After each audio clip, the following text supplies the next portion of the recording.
Look, the young voters, we talk about them every single cycle, what impact they could have.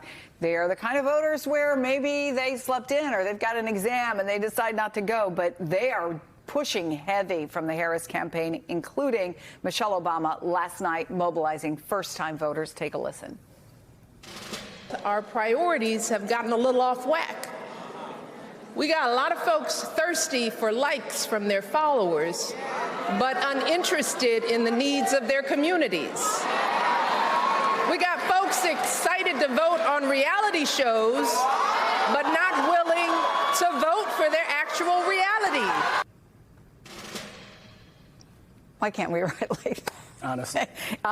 She also has daughters who are in, I think, their early 20s, right? So she knows how to speak to that generation. But in a world, to her point, where politics can be so dark, how do you get young voters to be excited about going to the polls? They've been through COVID. They're facing, many of them, an uncertain future. Is this stuff going to work? It will, because you have to speak to what matters to them. Well, what matters to them? Housing costs, which are sky high, career opportunities, which remain elusive for many of them, and really just as they come out of college, they don't know where to go. And I think, you know, this administration really has a chart a path for those people to help them understand what's possible and help them understand that she knows what they're dealing with and that she cares. I also want to bring in Michael Steele. He's the former RNC chairman, host of The Weekend here on MSNBC. So, Michael, Kamala Harris is leaning into this contrast, right, in the final stretch. By the way, nice T-shirt. Yeah. Yesterday, did it yesterday. It's one we watched play out in real time last night, because I first watched Kamala Harris in Washington, D.C., and then Donald Trump in Allentown, Pennsylvania. I want to play to you. They're very different messages for women. I believe in the fundamental freedom of Americans to make decisions about their own bodies and not have their government tell them what to do. I will fight to restore what Donald Trump and his hand-selected Supreme Court justices took away from the women of America. I'm going to protect our women from criminals coming into our country. Are there any women in this giant, massive arena that do not want protection? Please raise your hand. So one is about abortion, the other is about immigration. But do they speak, Michael, to the same thing? How candidates view women? Precisely. This is all about how they see women individually, right, as Kamala and Trump, but more importantly, how they see women as part of the country. One is where your individualism, your individual opportunities are respected and lifted up and pushed out in front of the country. The other is where daddy's going to protect you. You need me to protect you because you're otherwise weak. You can't make those decisions without my help. You need men to inform you on how to behave, on what to do, on what to say, because that's the next part of this. How do you make the statement, who needs me to protect you? How many women don't want to be protected? Now, we have this notion of male protection of women when they are threatened.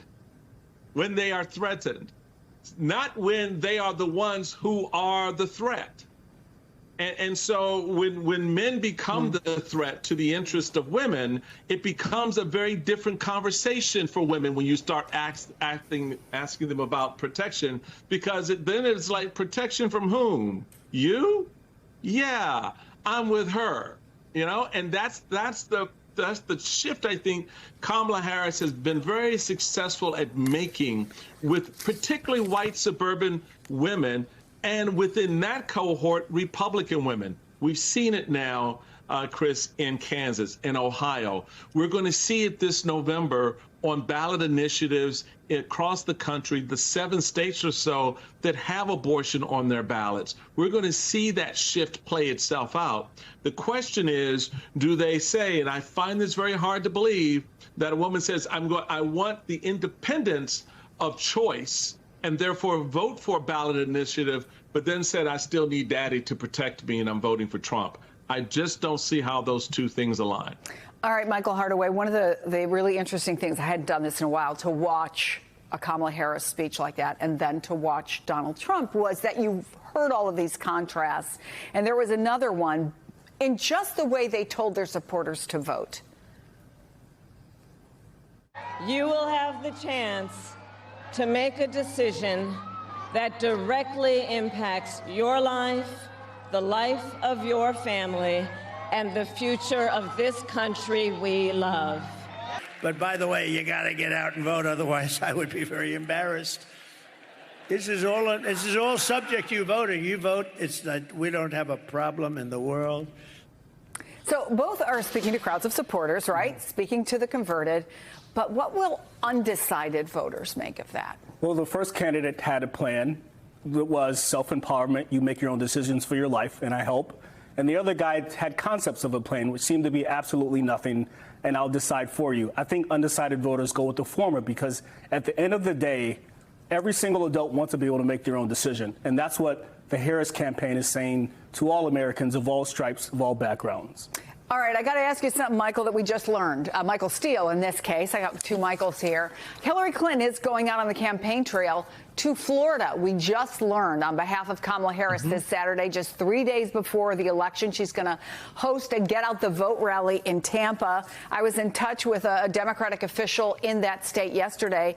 She was saying to me that she felt movement that she felt was going to help the down ballot races. She wasn't suggesting that suddenly this was a horse race there. Maybe the Senate race is closer than some people thought it might be. Anyway, what do you make of Hillary Clinton going to Florida, of all places, not a battleground state? Well, bully for her.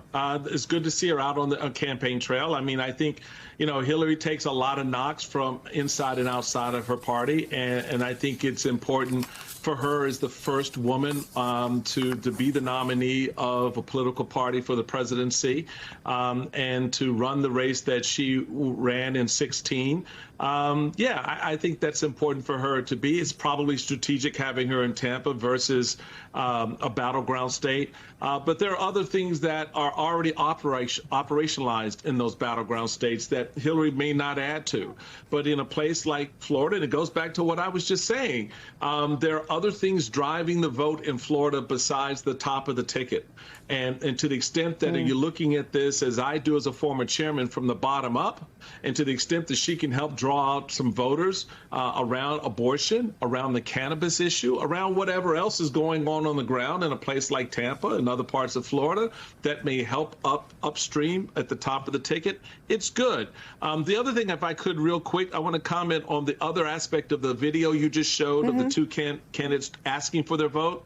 One candidate, Kamala, said, just to Michael's point, I need you to vote basically for you. This vote is for you. It's for your empowerment and your future. Donald Trump was, hey, if you don't vote, I don't win. It's about me. So that contrast is also something that the Harris campaign has been playing up a great deal, that, he has a checklist of things that are not in your interest. My checklist is for you. Whatever you need us to do, that's what my government will do. His argument is, I just need you to give me the power of government, and then I'm good.